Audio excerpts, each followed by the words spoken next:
बच्चों, पिछले वीडियो में हमने देखा कि गांधी जी और रविंद्रनाथ टैगोर जी के बीच पत्राचार का व्यवहार 1915 से 1941 लगभग 35 साल तक चला और इसका एक लेखा जोखा क्या बोलते हैं, लेखा जोखा क्या किया गया, प्रकाशित कराया गया। इन पत्रों में जो भी विषय वस्तु थी उसका एक संग्रह प्रकाशित किया गया।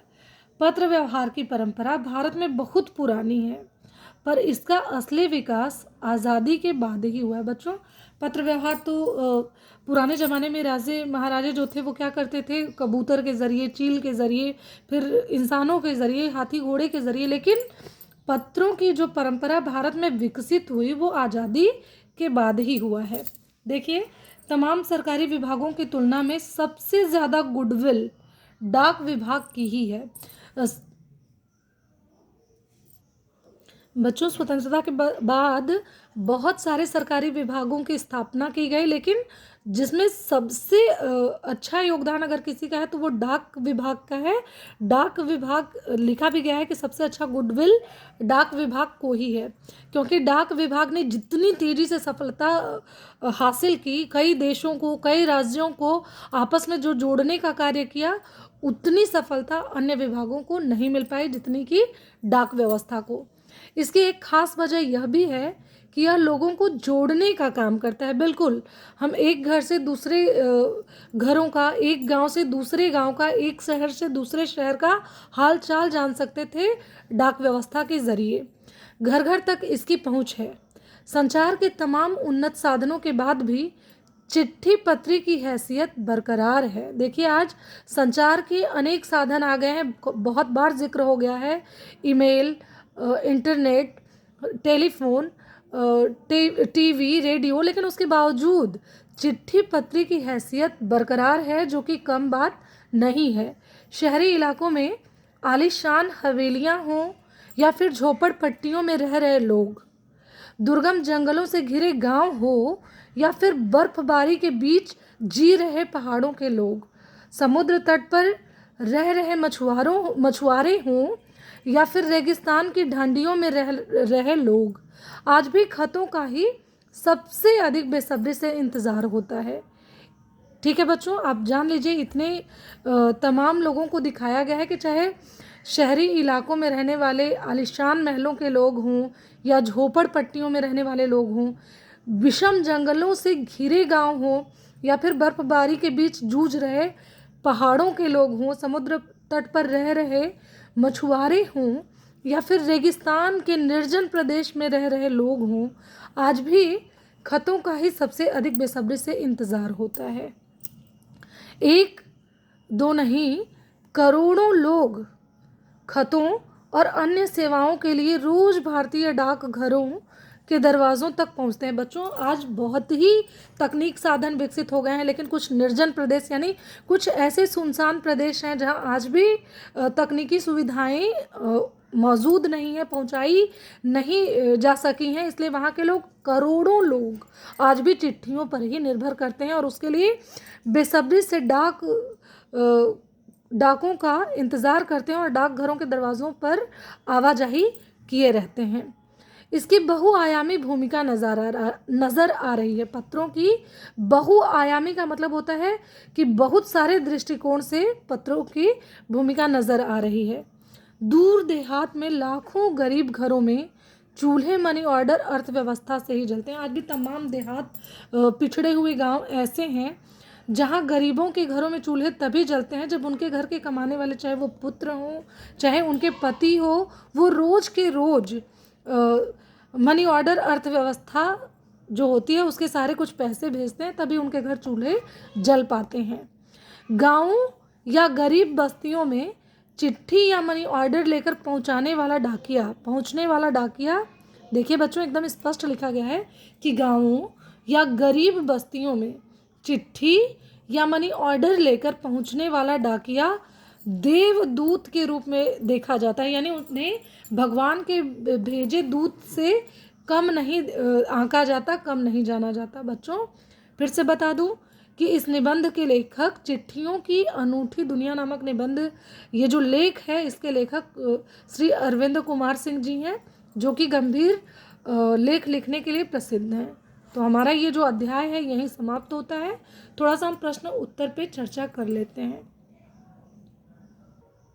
देखिए बच्चों, प्रश्न अभ्यास है पाठ से, पत्र जैसा संतोष फ़ोन या एसएमएस का संदेश क्यों नहीं दे सकता। मैंने बताया है, अभी आपने भी पढ़ा है कि पत्र जैसा संतोष, पत्रों से एक आत्मीयता होती है, जुड़ाव होता है, जो कि एसएमएस के साथ नहीं हो पाता। इसीलिए पत्र जैसा संतोष फ़ोन या एसएमएस नहीं दे सकते। प्रश्न नंबर 2 है, पत्र को खत, कागज, उत्तरम, जाबू, लेख, कडिद, पाती, चिट्ठी इत्यादि कहा जाता है। इन शब्दों से संबंधित भाषाओं के नाम बताइए। बच्चों, शुरुआत में ही पुस्तक में जिक्र किया गया है कि किस प्रदेश में खत कहा जाता है, किस भाषा में कागज कहा जाता है। तो आप पुस्तक देखिए और सही सही उत्तर लिखिए। प्रश्न नंबर 3 है, पत्र लेखन की कला के विकास के लिए क्या क्या प्रयास हुए, लिखिए। सारी चीज़ें आपने पढ़ी हैं, आप अपने बुद्धि विवेक से लिखें। थोड़ा सा मैं बता देती हूँ, पत्र लेखन की कला के विकास के लिए क्या क्या प्रयास हुए। बच्चों, पत्र लेखन के विकास के लिए 16 साल से कम आयु वर्ग के बच्चों के लिए पत्र लेखन संबंधित अनेक प्रतियोगिताएं कराना अनिवार्य कर दिया गया। डाक व्यवस्था को बहुत सजग कर दिया गया। महापुरुषों के पत्रों को संभाल के रखने की एक चलन शुरू की गई। म्यूज़ियम बनाए गए, संग्रहालय बनाए गए और बच्चों को हमेशा प्रेरित किसी न किसी माध्यम से किया जाता रहा। तो आप सोच विचार कर और पुस्तक की सहायता से लिखेंगे। चौथा है, पत्र धरोहर हो सकते हैं लेकिन एसएमएस क्यों नहीं। तर्क सहित अपना विचार लिखिए। बच्चों, धरोहर क्या होता है? धरोहर मतलब कि हम अपने माता पिता की संपत्ति को धरोहर के रूप में सहेज के रखते हैं। जिन चीज़ों से हमें बहुत लगाव होता है उसे धरोहर के रूप में रखते हैं। तो पत्रों को भी हम धरोहर के रूप में रखते हैं, लेकिन एसएमएस को क्यों नहीं? इसका भी वही चीज़ है कि पत्र हमें आत्मीयता प्रदान करते हैं, अपने लोगों का जुड़ाव महसूस करते हैं। पत्रों को पढ़ के ही लगता है कि हम अपनों से मिल रहे हैं, तो उसे हम बड़े सहेज के रखते हैं और सालों बाद जब उसे फिर से पढ़ते हैं तो फिर वही याद ताज़ा हो उठती है। लेकिन एसएमएस के साथ ऐसा नहीं होता, क्योंकि उसमें वो आत्मीय पक्ष नहीं होता। आप पुस्तक की सहायता से और भी प्रभावशाली ढंग से उत्तर लिखिए। प्रश्न नंबर 5 है, क्या चिट्ठियों की जगह कभी भी फैक्स, ईमेल, टेलीफोन तथा मोबाइल ले सकते हैं? इस प्रश्न को आप अपने से लिखेंगे, क्योंकि ये आपके सूझबूझ और सोच पर निर्भर करता है। पाठ से आगे देखते हैं, किसी के लिए बिना टिकट सादे लिफाफे पर सही पता लिखकर पत्र बैरंग भेजने पर कौन सी कठिनाई आ सकती है। बच्चों, बता दूं बैरंग क्या होता है। जिन पत्रों को लोग लिखकर सही पता लिखकर भेज तो देते हैं परंतु उस पर टिकट नहीं लगाते, तो बहुत सारी कठिनाइयाँ आती हैं। सबसे पहली कठिनाई कि उस तरह के पत्र ज़्यादातर तो वितरित ही नहीं हो पाते, लौट कर वापस आ जाते हैं, और कभी हो भी जाते हैं तो पत्र लेने वाला व्यक्ति टिकट के दुगुने दाम देकर वो पत्र लेता है। आगे देखते हैं, पिन कोड भी संख्याओं में लिखा गया एक पता है कैसे। बच्चों, आप बहुत अच्छी तरह से जानते हैं कि पिन कोड सच में एक पता है, क्योंकि शहरों में तमाम विभागों और छोटे छोटे भागों में, गाँवों में उसको बांट के एक पिन कोड संख्या निश्चित कर दी जाती है, जिससे डाक घर में करोड़ों चिट्ठियां आने में, उनको छांटने में, पिन कोड देकर उन्हें छांटने में मदद मिलती है कि ये इस इलाके का पत्र है और वो इस इलाके का पत्र है। तो जान जाइए कि ये भी एक पता है। नेक्स्ट है, ऐसा क्यों होता था कि महात्मा गांधी को दुनिया भर से पत्र महात्मा गांधी इंडिया पता लिख कर आते थे। बच्चों, इसलिए कि वो बहुत प्रसिद्ध शख्सियत थे और वो कहीं भी हो सकते थे, तत्कालीन दौरे पे वो निकलते ही रहते थे। इसलिए इंडिया लिख कर आता था कि वो भारत के चाहे जिस भी कोने में हो, उनको मतलब वो पत्र पहुंच जाना चाहिए। और डाक व्यवस्था को ये पता होती थी कि गांधी जी इस समय, डाक विभाग जानता था कि गांधी जी इस समय कहाँ होंगे। तो बच्चों, अब बोर्ड पर देख लेते हैं। बच्चों, चिट्ठियों की अनूठी दुनिया हमने नामक जो अध्याय है समाप्त कर लिया है। देखिए, पाठ में कुछ मुहावरे आए हैं जिनका अर्थ जान लेते हैं। वाक्य प्रयोग आप करके मुझे शाम तक भेजेंगे। देखिए, ठिकाने तक पहुंचना, ठिकाना आप जानते हैं, ठिकाने का अर्थ मंजिल होता है, यानी मंजिल तक पहुंचना।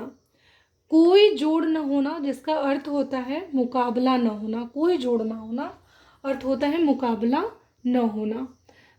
तीसरा है जान हथेली पर लेकर चलना, यानी मृत्यु से न डरना, जान हथेली पर लेकर चलना का अर्थ होता है मृत्यु से न डरना।